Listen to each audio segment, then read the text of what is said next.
আসসালামু আলাইকুম। পিউস, কি খবর সবার? দেখছো আজকে আমি এটা কি নিয়ে চলে আসছি। এটা দিয়ে আমি আজকে বানাবো পিৎজা। সেজন্য সেটাকে আমি মিনিমাম 30 মিনিট আগে ডো করে রেখেছিলাম। তারপরে এই যে পেটে পেটে ভালোভাবে ছেড়ে নিচ্ছি।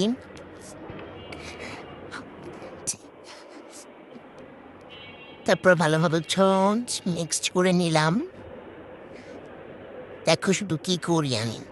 তো ভালোভাবে মিক্সড করে নিচ্ছি যেন সব পাশে ভালোভাবে লেগে যায়। মিক্স করতে করতে বিরক্তি হলাম। তারপরে হচ্ছে আমি বিফ দিলাম। বিফ দেওয়ার পরে পেঁয়াজ কুচি ছুঁড়ে দিলাম।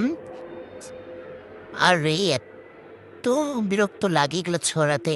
তো মরিচ কুচি ছুঁড়ে দিলাম। তারপরে এই যে চিজ দিতে থাকবা যতক্ষণ পর্যন্ত তোমার ক্লান্ত না লাগে সে পর্যন্ত দিতে থাকো। দেখো আমি দেওয়ার পরে এই পর্যন্ত তো ঠিকঠাক ছিল, কিন্তু চুলায় দেওয়ার পরে বাকিটা ইতিহাস। হা হা হা। আসসালামু আলাইকুম এভরিওয়ান।